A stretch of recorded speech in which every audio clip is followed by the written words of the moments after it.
Congresswoman Omar, I am going to pose a basic query to you. If the United States and Somalia engaged in conflict hypothetically, which faction would you desire to triumph? Speaker Mike Johnson's tone sliced through the atmosphere of the House Ethics Committee inquiry chamber like a surgical blade, chilly, calculated, and utterly detached. It was not the tone of a lawmaker seeking a soundbite on Fox News. It was the tone of a constitutional attorney who had devoted 6 months constructing a snare and who had just activated it. Silence, absolute suffocating silence. Representative Ilhan Omar sat at the testimony desk, her high-priced D.C. defense counsel beside her, a pile of binders and dossiers organized like a barricade before them. For the preceding 6 hours, she had been dodging, clarifying, swerving, and striking. She had labeled the events a witch hunt, a farce, and a misuse of taxpayer funds. She had been resistant, assured, even uninterested at moments. But this query was distinct. This query peeled away the subtlety. It peeled away the talking points concerning imperialism and shade and foreign policy intricacy. It was a dual option, a yes or no, us or them, and everybody in that chamber realized she was unable to answer it. The quietness extended, it became tangible, a massive load pressing down on the thorax of everyone observing. 10 seconds, 20 seconds, 30 seconds. The C-SPAN lenses focused closely, capturing every tiny facial expression in high resolution. They recorded the manner in which Omar's gaze darted desperately to her attorney, begging for an opposition that would not arrive. They recorded the manner in which her finger joints turned pale as she grasped the rim of the mahogany desk. They recorded the manner in which she parted her lips to talk, then shut them, realizing that any noise she produced would be the incorrect one. 40 seconds, 50 seconds, a complete minute. In the realm of television, a minute of dead air is an eternity. It is a lifetime. It is an admission. The hearing chamber was filled to capacity. Every chair was occupied. The press section was spilling over with journalists crouching on the floor, in the walkways. Other members of Congress, Republicans and Democrats alike, were standing in the rear because there were simply no seats remaining. Everyone had realized this hearing would be momentous. Speaker Johnson rarely presided over committees personally unless the stakes were monumental. But nobody had anticipated this. Nobody had anticipated the quiet, systematic, real-time dismantling of an incumbent congresswoman. Johnson sat at the head of the committee desk, immobile. He didn't boast, he didn't sneer. His hands were clasped neatly atop a thick black dossier. Behind him on easels were display boards, covered with graphs, schedules, and photographs that had been methodically revealed over the last 6 hours. To his right sat the committee's head counsel and a squad of investigators. To his left were the other members of the Ethics Committee, all Republicans, because the Democrats had snubbed the hearing, calling it a political assassination attempt. That boycott was now appearing like a disastrous strategic mistake. The empty Democratic chairs didn't make the hearing look invalid. They made it look judicial. Without the usual partisan shouting matches, without the interruptions and posturing, the room felt less like a circus and more like a courtroom. It felt like a prosecution. Omar wore a bright turquoise headscarf and a crisp, dark jacket. She had dressed for the cameras, she had dressed for the viral video she assumed would emerge from this. The moment she stood up to the white patriarch and spoke truth to power. She had survived worse attacks than this. She had been called a terrorist, accused of anti-Semitism, and threatened with death. Each time she had emerged stronger, more defiant, a symbol for her cause. But Mike Johnson hadn't attacked her faith. He hadn't attacked her race. He hadn't attacked her gender. He had simply laid out the documents. Johnson finally broke the silence. He didn't raise his voice. He didn't need to. Let me rephrase the question to make it even simpler for you, Congresswoman Johnson said softly. You took an oath when you became a citizen of this country. You stood in a federal building, raised your right hand, and you swore to absolutely and entirely renounce and abjure all allegiance and fidelity to any foreign prince, potentate, state, or sovereignty. He leaned forward slightly, his eyes locking onto hers. You swore allegiance only to the United States. Did you mean that oath when you took it, or were you lying? Omar's lawyer, David Brennan, a man whose hourly rates could bankrupt a small town, leaned over and whispered urgently in her ear. His face was pale. She shook her head slightly, whispering back, her lips barely moving. The microphones picked up the sound of urgent murmuring, but not the words. Johnson waited. He had all day. He had the evidence. He could wait forever if he had to. Finally, Omar spoke. Her voice, usually so commanding and projected, came out strained and thin. That is a loaded question. She stammered. It presents a false dichotomy that doesn't reflect the complexity of my position. It is only a loaded question if you cannot answer it honestly. Johnson interrupted. He didn't snap. He just corrected her like a teacher correcting a student. Every American in this room knows the answer immediately if asked which side they would want to win in a war involving their home. They would say, America. Why can't you say that? More silence. The trap had snapped shut. If she said America, she would be contradicting the secret recordings Johnson had just played, recordings of her telling Somali officials that her first loyalty was to them. She would be perjuring herself based on the evidence already presented. If she said Somalia, she would be admitting to treason on live television.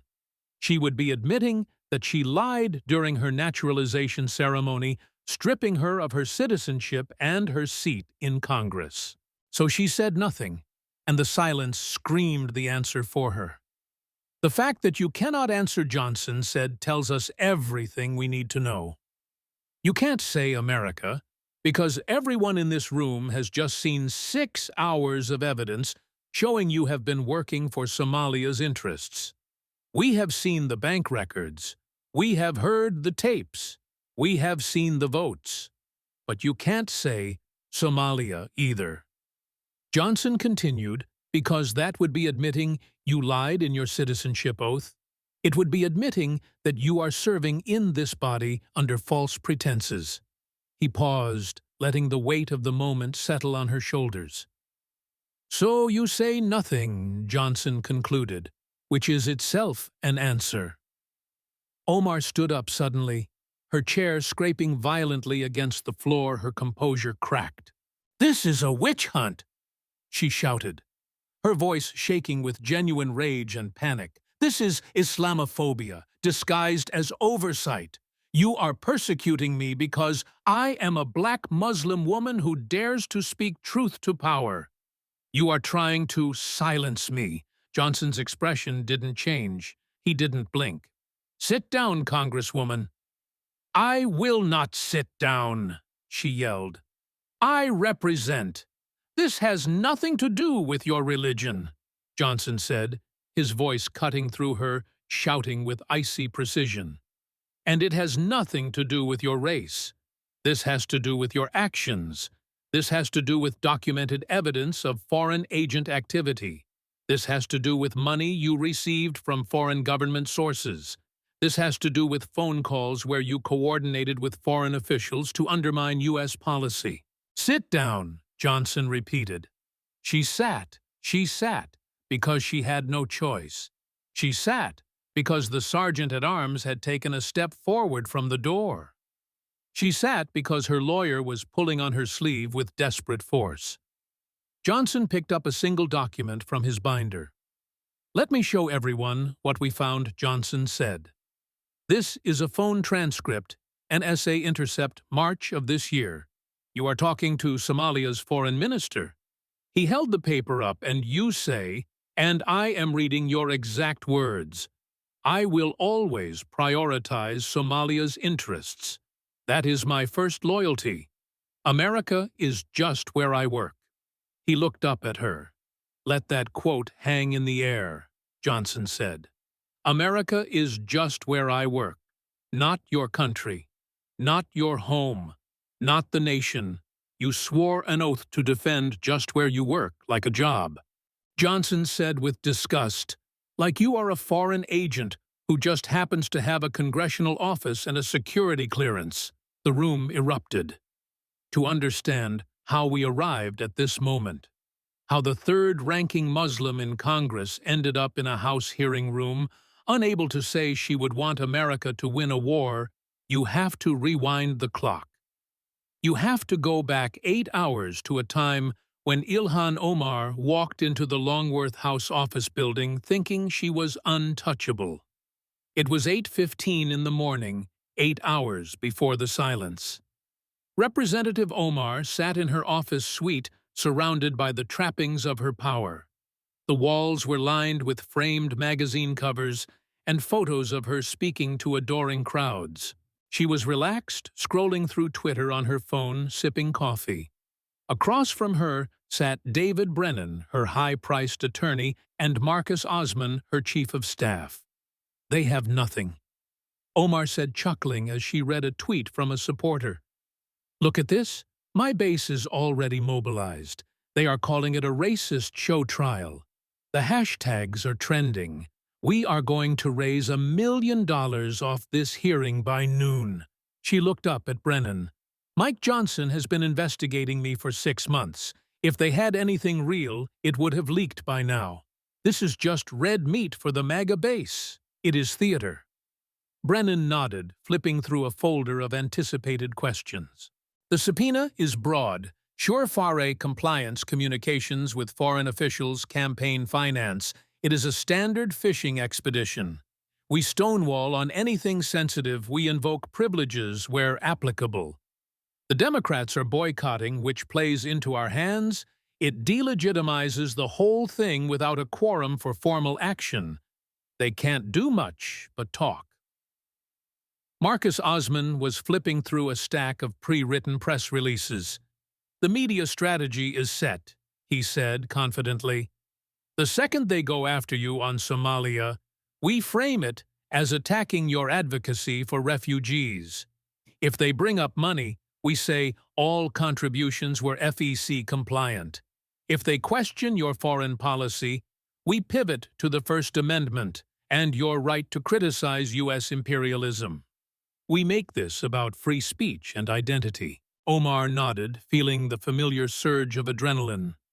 "I am not worried," she said. "I have survived worse than Mike Johnson. Trump went after me. McCarthy threatened me. I am still here. They always overplay their hand. They always look like bullies. And I always win." She stood up and checked her reflection in the mirror. She looked powerful. She looked ready. She had no idea that she was walking into a slaughter. 3 blocks away in the Speaker's office inside the Capitol, the atmosphere was entirely different. There was no laughter. There was no scrolling through Twitter. There was only the quiet rustle of paper.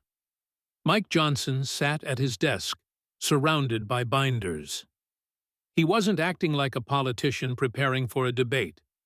He was acting like a prosecutor preparing for a murder trial. Before he entered politics, Johnson had been a constitutional lawyer. He understood the rules of evidence. He understood the burden of proof. Across from him sat Tom Emerson, the committee's chief counsel, a former assistant U.S. attorney who had spent 20 years putting corrupt officials in prison. "We are ready," Emerson said quietly. "Everything is documented. Every claim is sourced. Every piece of evidence would hold up in federal court." Johnson ran his hand over the binders. There were 4 of them, color-coded red, financial evidence, blue, communications, intercepts, green, voting records, yellow, witness statements. "Walk me through the sequencing one more time," Johnson said. "I want to make sure the trap is unavoidable." Emerson pulled out a timeline, Phase 1. The money we establish the pattern we show that her campaigns received 1.3 million from sources with direct ties to the Somali government. We trace the shell companies, we trace the pass-through entities, we show it wasn't just donations, it was laundering. Phase 2. The communications we introduce, the FISA warrants. We have 43 calls intercepted by the NSA between her and Somali officials. We don't use the classified ones, obviously, but we use the declassified intercepts. Where she is coordinating on legislation, we play the audio. Phase 3. The votes. We overlay the money with the voting record. We show the 23 times she voted against U.S. interests and how every single vote came within 2 weeks of a payment or a call. We establish the quid pro quo. Phase 4. The witnesses. Emerson tapped the yellow binder. This is the kill shot. We have 3 Somali American constituents registered Democrats, people who voted for her. They are willing to testify under oath that she told them privately that her loyalty is to Somalia first. One of them recorded the conversation. Johnson looked up sharply. The recording is clean, admissible. Emerson confirmed Minnesota is a one-party consent state. The constituent recorded her own conversation. It is legal and it is devastating.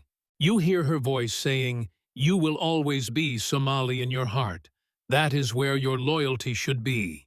Johnson nodded slowly, and then Emerson said, "We ask the question we ask her, simply where her loyalty lies. If she answers America, she contradicts the tapes and the witnesses, and she perjures herself. If she answers Somalia, she admits to citizenship fraud and treason.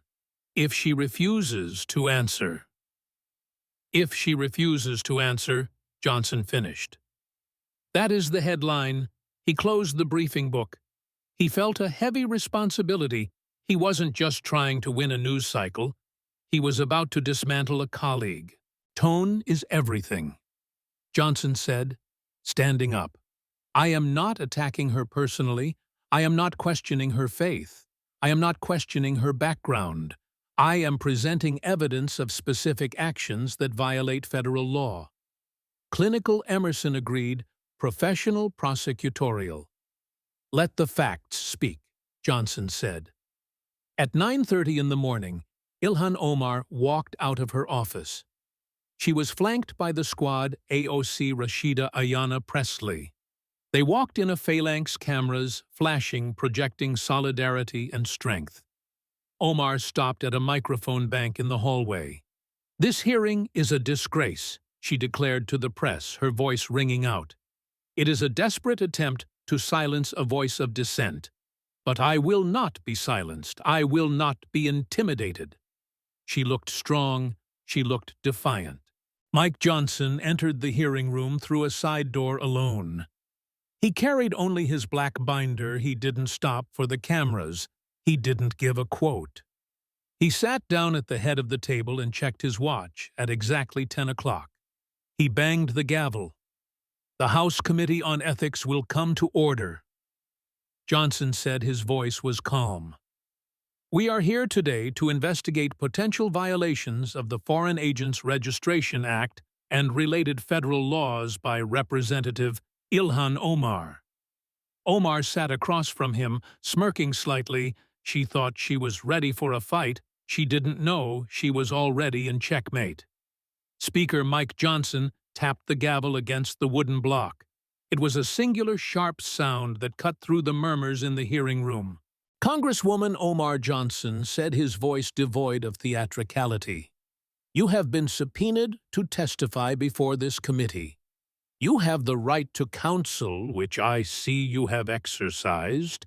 You have the right to refuse to answer questions, though the committee may draw appropriate inferences from such refusal." He paused, looking over his reading glasses. "Do you understand these rights?" Omar nodded, her chin held high. "I do. Would you like to make an opening statement?" She stood up immediately. This was the moment she had prepared for. This was the clip Marcus Osman had written for her. She smoothed her blazer and looked directly into the bank of television cameras, ignoring the Republican members of the committee entirely. "Yes, Mr. Speaker. Thank you. I want to start by saying this. Hearing is a disgrace." Omar began, her voice projecting clearly to the back of the room. "It is political persecution disguised as oversight. I am being targeted because I am a black Muslim woman who speaks truth to power, because I criticize U.S. foreign policy, because I stand with refugees and immigrants, because I dare to ask why we spend billions on weapons instead of health care and education." She was hitting her stride now. The fear she had felt earlier was masked by the adrenaline of performance. "I came to this country as a refugee fleeing war." She continued, her voice trembling with practiced emotion. "I lived in a camp. I came to America with nothing. I learned English. I became a citizen. I worked hard. I served my community. And I was elected to Congress to represent my constituents. Everything I have done," she declared, "gesturing broadly, has been in service of my constituents, helping Somali Americans navigate immigration issues, advocating for policies that help refugees, speaking out against U.S. interventions that destabilize other countries. That isn't being a foreign agent, that is being a representative." In the gallery, her supporters, strategically placed by her team, began to applaud. It started as a smattering and grew to a roar. Johnson let it go on for exactly 4 seconds. Then he banged the gavel order. He said, he didn't shout, "We will have order, or I will clear the gallery." The room quieted. Omar stood for a moment longer, soaking in the energy before sitting down. She looked confident. She felt she had won the opening round. She had framed the narrative, them versus us, the bully versus the refugee. Johnson waited for the silence to return. He adjusted his papers. "Thank you for that statement, Congresswoman," he said politely. "Now, let's look at the evidence." And with those 6 words, the narrative Ilhan Omar had built began to disintegrate. Johnson pulled out the first set of documents from his red binder. He signaled to the aides who distributed copies to the committee members and slid a thick packet across the table to Omar's lawyer. "Let's start with campaign finance," Johnson said. "Congresswoman, your campaigns and affiliated PACs have raised approximately $8.7 million since you first ran for Congress in 2018. Does that sound accurate?" Omar glanced at Brennan, who nodded slightly. "I don't have exact numbers in front of me, but that is approximately correct." Of that $8.7 million, Johnson said, approximately $1.3 million came from sources with direct ties to the Somali government or Somali government-controlled entities. He looked up. "Were you aware of that?" Omar's lawyer started to speak, but Omar cut him off. "All of my campaign contributions were properly vetted and disclosed according to FEC regulations. We have strict compliance." "That wasn't my question," Johnson interrupted gently. "Were you aware that significant portions of your funding came from Somali government-linked sources, yes or no?" Pause. Omar shifted in her seat. "I received donations from many sources, including Somali American community organizations." "Let me be specific," Johnson said. He picked up a remote and clicked a button. A large screen behind him lit up. It displayed a document with highlighted figures. "The Somali American Leadership Council," Johnson read, "donated $380,000 to your campaigns across 3 election cycles. That is the single largest organizational donor to your campaigns." "That is a legitimate American organization," Omar shot back. "It is incorporated in America." "Yes," Johnson agreed. "But let's talk about where its money comes from." Click, the screen changed. It was now a flowchart tracing lines of money across the globe. The Somali American Leadership Council receives 87% of its funding from the Somali Commercial Bank. Johnson explained using a laser pointer to trace the line. The bank is headquartered in Mogadishu. Its chairman is Abdi Hassan Mahdi Johnson, continued, who happens to be the brother of Somalia's finance minister. The bank is effectively controlled by individuals closely tied to the Somali government. He let that sink in. So when the Somali American Leadership Council donates to your campaign, Johnson said, "Where is that money really coming from?" Omar's lawyer leaned forward, speaking into the mic. "Mr. Speaker, the organization is a registered 501c4 in the United States. My client followed all FEC disclosure requirements. Did she disclose that the organization was funded by a Somali government-controlled bank?" Johnson asked, "Did she disclose the foreign source of the funds?" Silence. Johnson pulled out another document. "Let me show you something else. This is from the Treasury Department's Financial Crimes Enforcement Network, FinCEN. They track money laundering. They flagged the Somali American Leadership Council 2 years ago." Johnson revealed, because of unusual money flows from Somalia. Large wire transfers from Mogadishu timed to coincide exactly with U.S. election cycles. He showed the timeline on the screen, June 2020, $150,000 wired from Mogadishu to the council 2 weeks later, $75,000 donated to your campaign. October 2022, $100,000 from Mogadishu, 3 weeks later, $100,000 to your campaign. The pattern repeats. Johnson said through 2022 through 2024 he looked at Omar. "This isn't a grassroots American organization supporting your campaign? Congresswoman, this is foreign money being laundered through a U.S. entity to fund your political career. That is illegal." Omar tried to respond, her voice rising.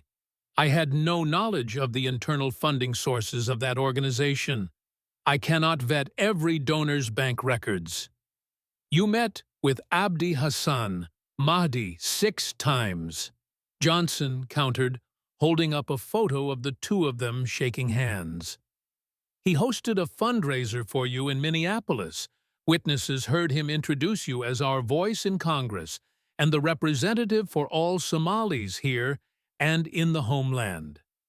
"You are telling me," Johnson asked skeptically, "that you didn't know he was connected to the Somali government?" There was no good answer if she said yes. She admitted to the crime. If she said no, she looked incompetent or deceitful. "Let's move on," Johnson said, closing the folder. "The council is just the beginning." The Horn of Africa Development Association donated $220,000, also funded by Somali sources. The Mogadishu Business Alliance donated $140,000. All told, Johnson summarized, "We have traced $1.3 million in campaign donations to foreign sources. That is 15% of everything you have ever raised," Johnson said, "and you expect us to believe you had no idea." The air in the room had shifted. The witch hunt narrative was struggling to survive against the weight of bank records and wire transfers. But Johnson wasn't done with the money. He opened a new section of the red binder. "Let's talk about your husband." Johnson said Ahmed Hirsi. He runs a company called Sahan Services Group. Omar's face tightened visibly. This was hitting close to home.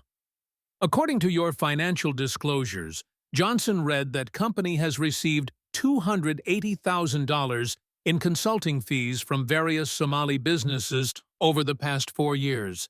Johnson looked up. "What services does his company provide?" Omar stiffened. "My husband's business is separate from my congressional work. He is a private citizen." "He works from your house," Johnson noted. "You file joint tax returns. His income is your income.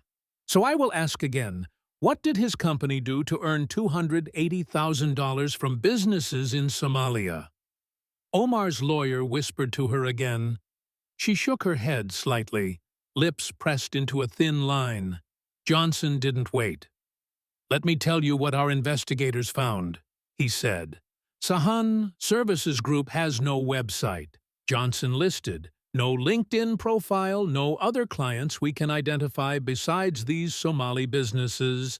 No employees other than your husband. The consulting is undefined."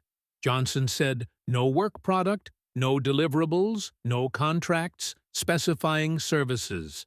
He clicked the remote. A new graphic appeared on the screen. "But what we do have," Johnson said, "is a pattern." The screen showed a timeline divided into two columns. Left column payments to Sahan Services Group.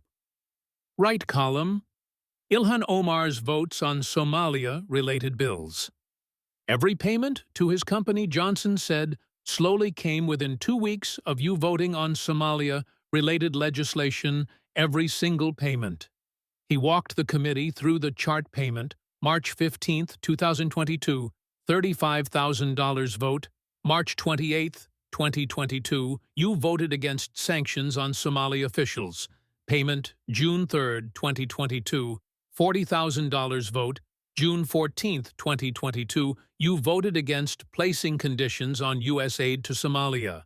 Payment, September 10, 2023, $25,000 vote. September 22, 2023, you voted against a resolution condemning human rights abuses in Mogadishu.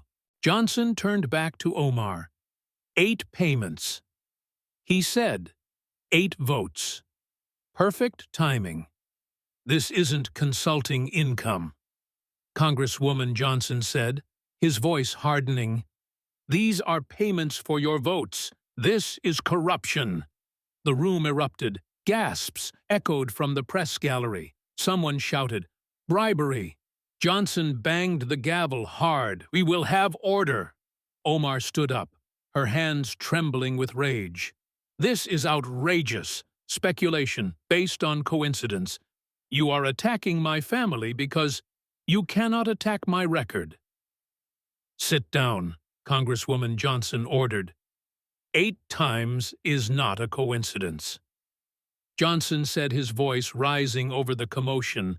"That is a pattern, that is evidence, that is a quid pro quo so clear that any federal prosecutor would take it to a jury in a heartbeat."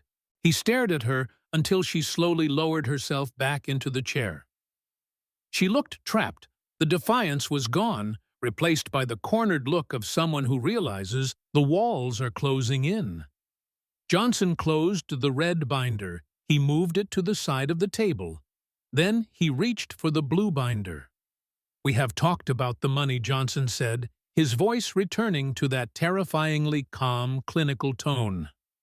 "Now, let's talk about the coordination. Let's talk about your communications with Somali government officials. How many times," Johnson asked, opening the blue folder, "would you estimate you have spoken with members of Somalia's government since taking office in 2019? Omar looked wary. "I don't keep account as part of my work. Helping constituents with immigration and consular issues, I speak to many. The FBI has account." Johnson interrupted. He looked at the page. "You have had documented contact with Somali government officials 127 times in the past 4 years, Johnson said.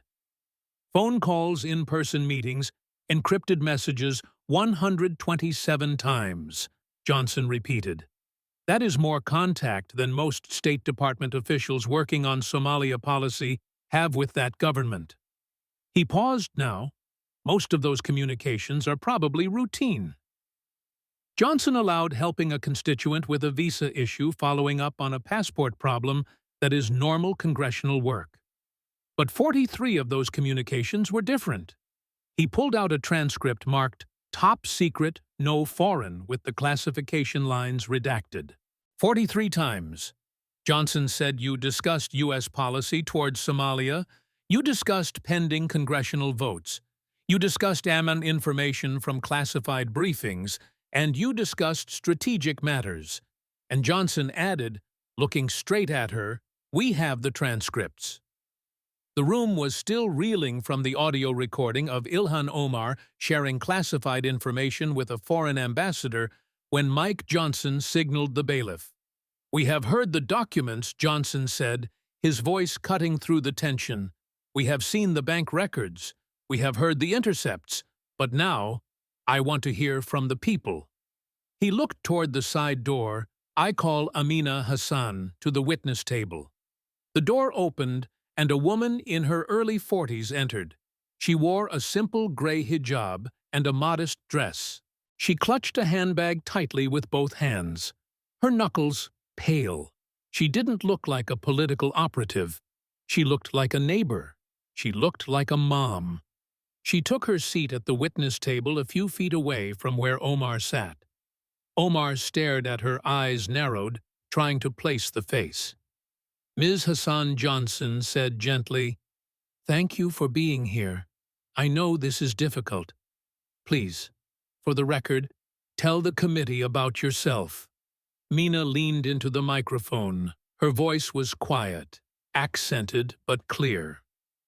"My name is Amina Hassan. I am a U.S. citizen. I came to America from Somalia in 1996 as a refugee. I was 16 years old. I have lived in Minneapolis ever since. I work as a pediatric nurse at Hennepin County Medical Center. I am married. I have 3 children who were all born in America." "And you live in Congresswoman Omar's district?" Johnson asked. "Yes, the 5th district. Did you vote for her?" "Yes," Amina said, looking down at her hands in 2018. "And in 2020, I was very proud when she was elected. She was like us, a refugee who made it. I thought she would represent our community. I thought she would show America that Somalis love this country." Johnson nodded. "What changed your mind, Ms. Hassan?" Amina took a deep breath. She glanced at Omar, then quickly looked away. In 2022, Amina said there was a town hall meeting in the Cedar Riverside neighborhood I attended because I wanted to ask about programs to help refugees integrate English classes, civics classes, job training. What happened? I asked my question. Amina said, "I said that many refugees want to integrate fully to become American in their hearts, but need support." And she got angry. Amina's voice grew stronger. She told the room that we shouldn't have to assimilate. She said that assimilation is a form of colonization. She said we should keep our Somali identity first. "Did you speak to her afterwards?" "Yes."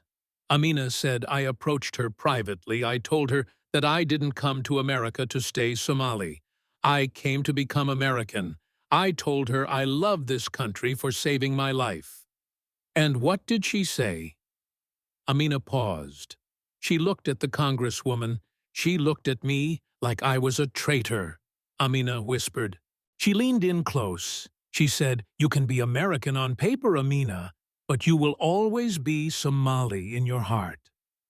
That is where your loyalty must be to our people, to the homeland." The room was silent. "Did anyone else hear this conversation?" Johnson asked. "My husband was with me. He heard it." "And what did you think when she said that?" Amina wiped a tear from her cheek. I thought she didn't understand what it means to take the oath. I thought she was dangerous." Johnson leaned forward. "Ms. Hassan, do you have any documentation of this conversation?" "Yes." Amina said. She reached into her handbag and pulled out her smartphone. "After that conversation, I became suspicious. I was worried she was misleading our community. So the next time I saw her at a fundraising dinner a few months later, I turned on my voice memo app. I recorded our conversation." Amina said, "That recording is illegal." Omar's lawyer shouted, jumping up. "Minnesota requires. Minnesota is a one-party consent state." Johnson interrupted calmly. "Ms. Hassan was a party to the conversation. The recording is legal and admissible." He nodded to the tech booth.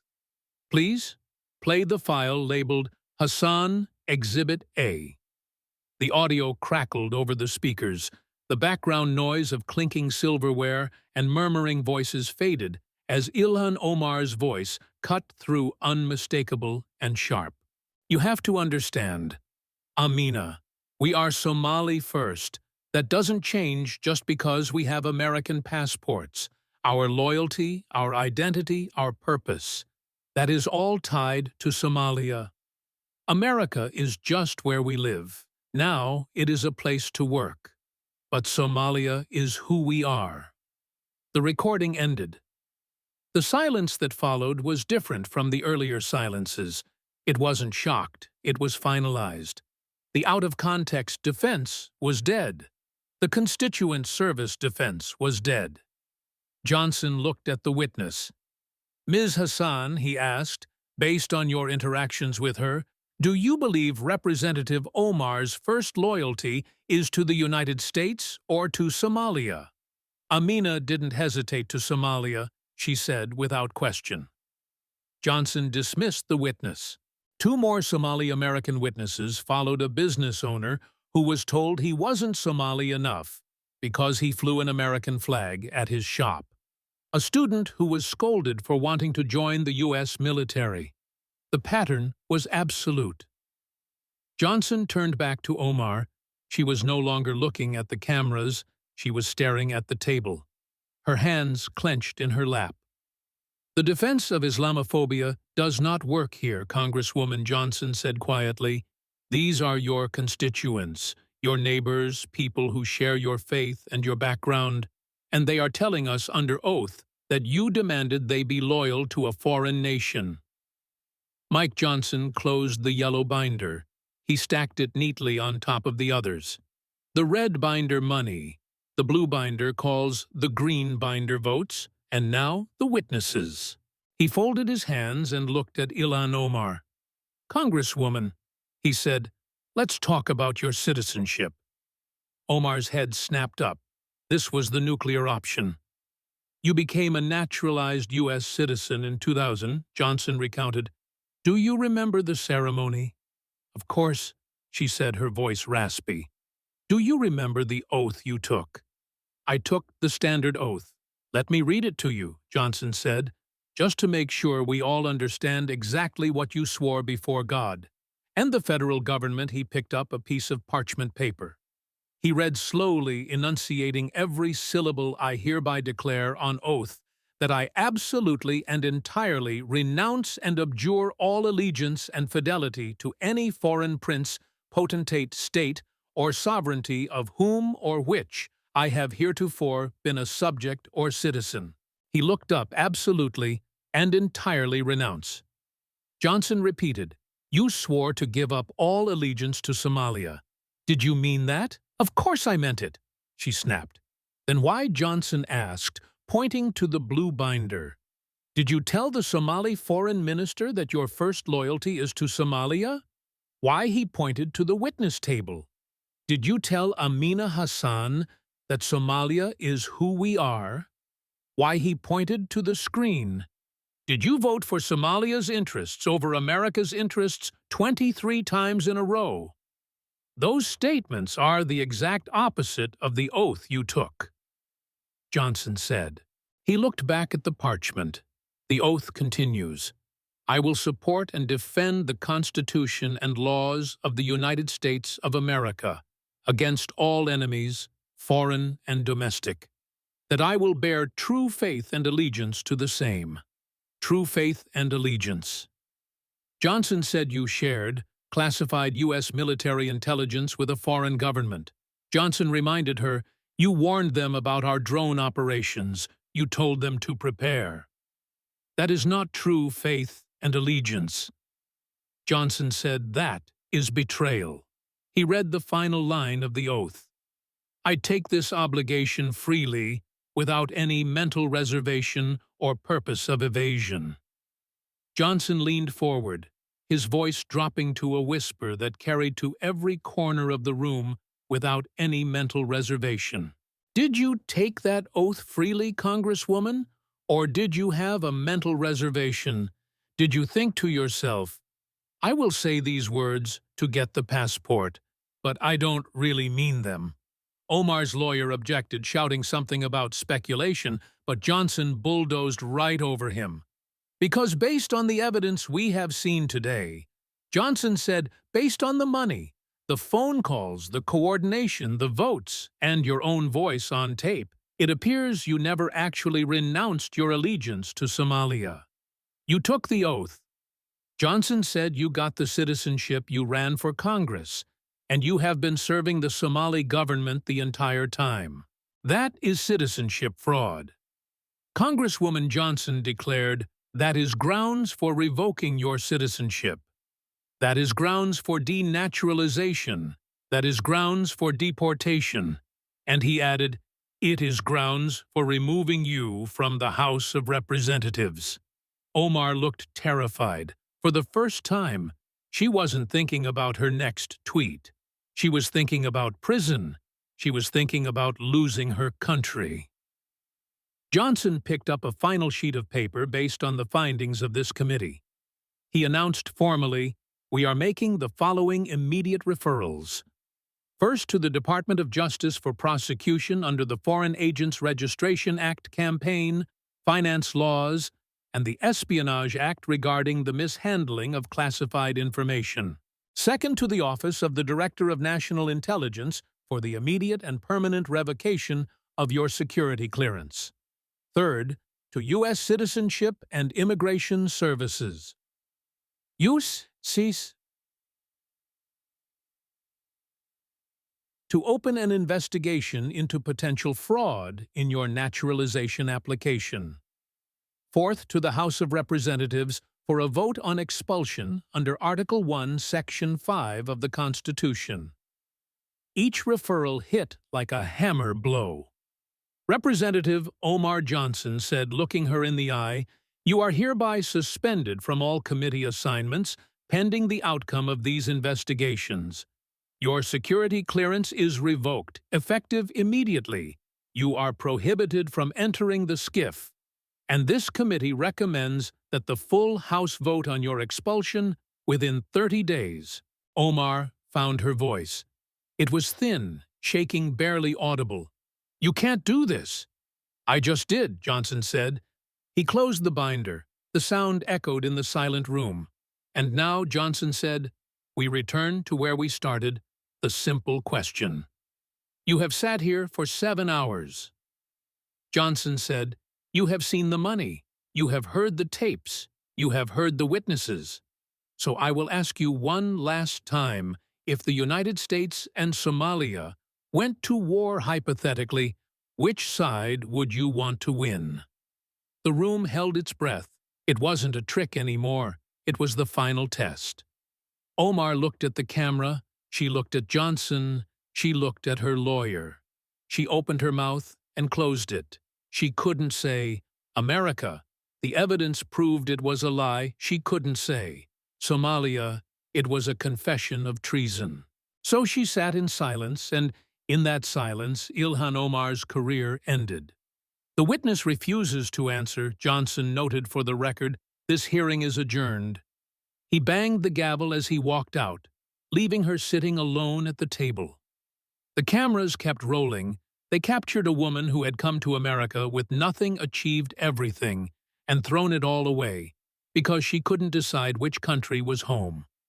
The bang of the gavel signaled the end of the hearing. But for Ilhan Omar, it signaled the end of everything she had built. Speaker Mike Johnson didn't linger. He didn't do a victory lap. He simply gathered his binders, the red, the blue, the green, the yellow, and walked out the side door with his staff. He looked like a lawyer leaving a courthouse after a successful closing argument, grim, professional, and entirely finished with the defendant. Omar remained seated at the witness table. For a long moment, she didn't move. She couldn't. The physical weight of the last 7 hours seemed to pin her to the chair. Her lawyer, David Brennan, was already packing up his briefcase. His movements jerky and agitated. He wasn't whispering anymore. He was avoiding eye contact. He knew a losing cause when he saw one, and he was already calculating how to distance his firm from the coming radioactive fallout.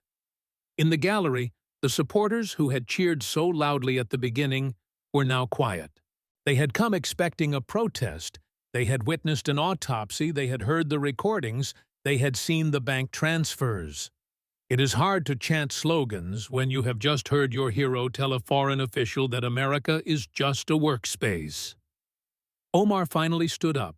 Her legs felt heavy. She looked toward the press gallery, usually her sanctuary, expecting the friendly faces of reporters who would help her spin this. Instead, she saw heads down typing furiously, or worse, she saw eyes looking at her with a new cold appraisal. They weren't looking at a celebrity anymore. They were looking at a suspect. She tried to walk out with dignity. She straightened her blazer and lifted her chin. She moved toward the door, flanked by her staff. But as she entered the hallway, the wall of sound hit her. It wasn't the usual chaotic shouting of questions. It was a specific, repetitive demand. "Congresswoman, will you resign? Did you take money from the Somali government? Why couldn't you say you wanted America to win? Are you a foreign agent?" She pushed through the mob, ignoring them, her eyes fixed on the elevator doors, but she couldn't outrun the digital age. By the time she reached her office, the destruction was already viral. The clip of her silence, that excruciating 60-second freeze when asked if she wanted America to win a war, had been viewed 10 million times in 20 minutes. It was playing on every screen in the Capitol. It was playing on phones in the subway. It was playing in living rooms in Minneapolis. But the silence was just the headline. The details were the story. The audio recording of her saying, "America is just where I work," was looping on cable news. It didn't matter what network you turned on. Her voice was there, betraying her oath in high definition. CNN legal experts say the FARA evidence against Omar is overwhelming. MSNBC Democrats struggle to defend Omar amid espionage allegations. Fox News, traitor in the House. The political isolation happened at the speed of light. Usually, when a member of the squad came under fire, the defense was immediate and coordinated tweets would fly, statements would be issued condemning racist attacks. The progressive machine would spin into gear. Tonight, the machine was broken. Representative Rashida was asked for a comment by a reporter in the hallway. She didn't stop. "I haven't seen the evidence," she muttered, hurrying into an elevator. Representative Alexandria Ocasio-Cortez, usually the first to the keyboard, had been silent on Twitter for 4 hours.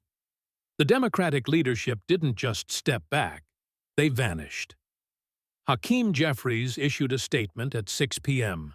It was 2 sentences long, and it was a death sentence for her career. "The allegations presented today are grave and implicate national security. We support a full and immediate investigation by the Department of Justice." Translation, "You are gone." Back in her office, Omar sat in the dark. The phone was ringing, not with donors, but with angry constituents. Her staff was crying in the outer office. Some were shredding papers, though it was too late for that. She looked at the framed photo on her desk. A picture of her swearing in ceremony, her hand on the Quran, her smile bright. She remembered feeling like she had conquered the world that day. Now she realized she had never really understood the victory. She thought she had won a platform. She thought she had won a megaphone. She didn't realize she had entered a contract. And today, the breach of that contract had been laid bare for the world to see. The end didn't drag on for months. Mike Johnson had designed the hearing not just to expose, but to terminate. The evidence was too absolute for delay. 3 weeks later, the House of Representatives convened for a vote that had happened only 5 times in American history. H.Res. 902 resolution to expel Representative Ilhan Omar from the House of Representatives. The mood on the floor was somber. There was no shouting. There were no protest signs. The sheer volume of evidence, the FISA tapes, the bank records, the witness testimony had sucked the oxygen out of any partisan defense. Even the most progressive members of the House couldn't defend the indefensible. They couldn't go back to their districts and explain why they voted to keep a member who admitted on tape that her loyalty belonged to a foreign nation. When the clerk called the roll, the ayes didn't just come from the Republican side of the aisle. I said, a moderate Democrat from Virginia. I said a vulnerable Democrat from Pennsylvania. I said a senior Democrat from New York. The final tally flashed on the board, 307 to 118. 62 Democrats joined all Republicans. It was a landslide. It was a repudiation.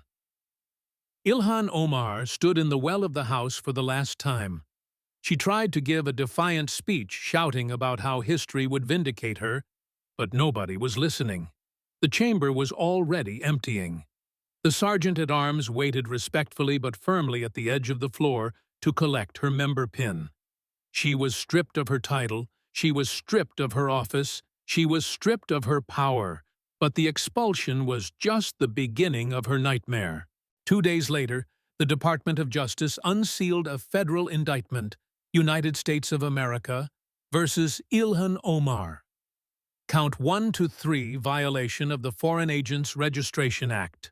FARA Count 4 to 5 campaign finance fraud. Count 6 mishandling of classified information. Count 7 wire fraud. The indictment laid out the timeline Mike Johnson had presented, but with even more detail, it listed the specific dates of the wire transfers. It listed the specific classified documents she had verbally summarized to foreign officials. It was a roadmap to prison. Simultaneously, U.S. Citizenship and Immigration Services, USCIS, formally opened a denaturalization proceeding. The notice was delivered to her home. It stated that because she had taken the oath of citizenship with a mental reservation, proven by her own statements regarding her loyalty, her citizenship had been obtained by fraud. She was facing the loss of her freedom and the loss of her country. Back in Minneapolis, the 5th District was reeling, but not in the way Omar had predicted. There were no riots. There was no uprising. Instead, there was a quiet, determined reclamation. The 3 witnesses who had testified, Amina Hassan and the others, formed a new organization, Somali Americans for American Values. They held a press conference in the Cedar Riverside neighborhood, standing in front of a massive American flag. "We did not come here to be a colony of Mogadishu," Amina Hassan told the crowd, her voice amplified by a loudspeaker. "We came here to be free." Ilhan Omar told us we had to choose between our heritage and our home. She was wrong. We choose America. Amina said we choose the Constitution. We choose the country that saved us. The applause was thunderous. It was the sound of a community shaking off the shackles of a leader who had used them as political props. 6 months later, Ilhan Omar sat in a small apartment in D.C. awaiting trial. Her passport had been surrendered. Her ankle monitor blinked green in the dim light. She watched the news on a muted TV. A special election was being held for her vacant seat. The leading candidate was a Somali-American woman, a former Marine veteran who ran on a platform of patriotism and service. Omar turned off the TV. She sat in the silence, thinking about the question Mike Johnson had asked her: if the United States and Somalia went to war, which side would you want to win? She realized now that she had been fighting a war inside herself for 20 years. She had wanted the benefits of America, the power, the money, the platform, but she had refused to give it her heart. She had tried to serve 2 masters, and in the end, she was left with neither. The lesson was brutal and permanent. You can be a critic of America. You can be a reformer. You can be a dissenter, but you cannot be a traitor to the oath. When you raise your right hand and swear allegiance, it isn't a performance, it isn't a formality, it is a blood pact with the Constitution. Ilhan Omar broke that pact, and the Constitution broke her back. Narrator. Voice returns. This story is a warning to anyone who thinks the oath of office is just words on a page. Mike Johnson didn't destroy Ilhan Omar. With insults, he destroyed her with the truth she tried to hide. Loyalty isn't divisible. You cannot be 50% American when the stakes are life and death. You have to choose. If this story reminded you why the oath matters, hit that like button. If you believe that our representatives must put America first, share this video. And if you want to see more deep dives into the evidence, they don't want you to see subscribe, because the truth is coming and no one is above it. In Minneapolis, the Cedar Riverside neighborhood, often affectionately called Little Mogadishu, felt different that evening. There were no riots, there were no burning tires in the streets, there was no angry mob marching on the federal building to demand the release of their representative. Instead, there was a quiet, suffocating sense of betrayal. Amina Hassan sat in her living room, her 3 children doing homework at the kitchen table. The television was on, tuned to the local news. The volume was low, but the words were inescapable. They were playing the clip that was circulating around the globe, the 60 seconds of silence, where Ilhan Omar couldn't say she wanted America to win. Then they played the audio recording. America is just where we live now. It is a place to work. But Somalia is who we are. Amina watched the screen, her tea growing cold in her hands. She remembered the hope she had felt in 2018. She remembered the pride of seeing a Somali woman in a hijab standing in the U.S. Capitol. She remembered telling her daughters, "See, in America, anything is possible." Now she realized that the woman on the screen hadn't been fighting for them, she had been using them. "She made us look like enemies," Amina whispered to her husband, who sat silently beside her. "She made us look like we don't belong here." She told the world that we are lying when we say we love this country. That was the true damage of Ilhan Omar's legacy. It wasn't just the money or the classified leaks. It was the shadow she had cast over an entire community of refugees who simply wanted to be Americans. By refusing to renounce her foreign allegiance, she had validated every suspicion, every slur, and every doubt ever cast upon them. Across the neighborhood, in the halal markets and the community centers, the mood was the same. Men who had driven taxis for 20 years to put their kids through college shook their heads in disgust. Women who had started small businesses stared at the floor. They had escaped warlords. They had escaped corruption. They had come to Minnesota for the rule of law. And now their representative was facing federal indictment for bringing the corruption of the old country into the halls of the new one. 300 miles away, Speaker Mike Johnson sat in his office in the Capitol. The hearing room was empty. The cameras were gone. The halls were quiet. His communications director walked in, looking energized. "Mr. Speaker, the numbers are incredible," the aide said, holding up a tablet. "The clip has 50 million views. Donations to the NRCC are up 200% in 4 hours. Every cable network wants you for the morning shows. You destroyed her." Johnson didn't smile. He didn't look up from his desk, where he was methodically organizing the binders, red, blue, green, yellow, into a storage box.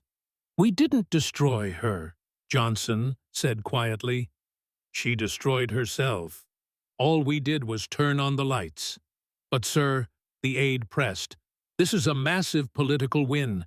We need to capitalize. We should do a press conference on the steps tomorrow. Spike the football." Johnson stopped. He looked at the aide with a stern, teacher-like expression. "No," Johnson said, There will be no spiking of the football. This isn't a game. A member of the United States Congress was just exposed as a foreign agent. That is a tragedy for the country. It means our vetting failed. It means our security clearance process failed. It means a district in Minnesota was lied to for 6 years. He closed the box and taped it shut. "We did our duty," Johnson said. "We upheld the Constitution. That is enough. Go home." The aide nodded, chastened, and left the room. Johnson sat alone for a moment. He thought about the oath. "I will support and defend the Constitution of the United States against all enemies, foreign and domestic." He had said those words. Ilhan Omar had said those words. The difference was he feared the consequences of breaking them. She evidently did not. His phone buzzed on the desk. It was a text message from the chairman of the House Oversight Committee. "The referral is ready for the next one. Different? Same pattern. Evidence looks solid." Johnson stared at the phone. There was no joy in it, just the heavy realization that the rot went deeper than one person. The filing cabinet of corruption was deep, and they were only on the first drawer. He sighed, picked up his pen, and texted back, "Bring the binders to my office at 800. He turned off the lamp. The work would continue tomorrow. 3 weeks later, the House of Representatives convened for the final act. The resolution to expel Representative Ilhan Omar was brought to the floor. The debate was surprisingly short. The usual defenders of the squad were absent or muted. It is hard to defend a colleague who is facing a federal indictment for espionage and foreign agent registration violations. When the roll was called, the result was a landslide 307 to 118. 62 Democrats crossed the aisle to vote for expulsion. They did it to save their own careers, certainly, but some did it because they had heard the tapes. They had heard the contempt in her voice for the country they served. Ilhan Omar stood in the well of the House, stripped of her committees, stripped of her security clearance, and now stripped of her seat. She tried to look defiant, but she looked diminished. The sergeant-at-arms approached her. "Madam," he said respectfully but firmly, "I must ask for your pin." Slowly, with shaking hands, she unfastened the Member of Congress pin from her lapel, the pin that gave her access to the floor, to the cloakroom, to power. She placed it in his hand. She walked out of the chamber, a private citizen, but the American justice system was just getting started. 2 days later, the Department of Justice unsealed the indictment, United States versus Ilhan Omar, 7 counts, including violations of FARA wire fraud and mishandling national defense information. Simultaneously, U.S. Citizenship and Immigration Services, USCIS, formally initiated denaturalization proceedings. The logic was legally airtight because she had sworn an oath of allegiance to the U.S. while secretly maintaining allegiance to Somalia, as proven by her own statements. Her citizenship had been obtained through fraud. She was facing prison followed by deportation back in Minneapolis. The special election to replace her was held 3 months later. The winner wasn't a hand-picked successor from Omar's political machine. It was Amina Hassan, the nurse who had testified against her. Amina hadn't wanted to run, but the community had drafted her. They wanted someone who represented the true immigrant story, the story of gratitude, integration, and patriotism. In her victory speech, Amina stood in front of an American flag.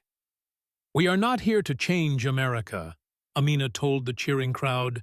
"We are here because America changed us. We are here to serve the country that saved our lives. Never again will we let someone use our identity to divide us from our neighbors." The district healed. The rhetoric cooled the reputation of the Somali-American community, tarnished by Omar's dual loyalty, began to be restored by a new generation of leaders who understood what the oath meant. 6 months later, Ilhan Omar sat in a federal holding facility in Virginia, awaiting the start of her trial. Her passport was gone, her Twitter account was silent. The cameras had moved on to the next scandal. She had time to think now. She thought about the interview Mike Johnson had referenced. She thought about the moment of silence if the United States and Somalia went to war. Which side would you want to win? She realized, too late, that she had tried to be a citizen of the world, and in doing so had become a citizen of nowhere. She had tried to leverage the power of the United States to serve the interests of Somalia, and the Constitution had crushed her for it. The lesson was brutal, permanent, and etched into the history books. You can be a critic, you can be a reformer, you can be a radical, but you cannot be a traitor to the oath. When you raise your right hand and swear allegiance, it is a blood pact. It demands your soul. It demands your total loyalty. Ilhan Omar held something back. She kept a piece of her loyalty for herself, for her ego, for a foreign power, and in the end, it cost her everything. Narrator voice returns. This story is a warning to every elected official who forgets who they work for. Mike Johnson didn't destroy Ilhan Omar with insults or political ads. He destroyed her with the truth she spoke when she thought no one was listening. Loyalty isn't divisible. You cannot be 50% American when the stakes are high. You have to choose. Ilhan Omar chose Somalia, and America showed her the door. If this story reminded you why the oath of office is sacred, hit that like button. If you believe that our representatives must put America first, always share this video. And if you want to see more deep dives into the evidence they don't want you to see involving the other binders in Mike Johnson's office, subscribe, because the truth is coming, the filing cabinet is full, and no one is above the oath.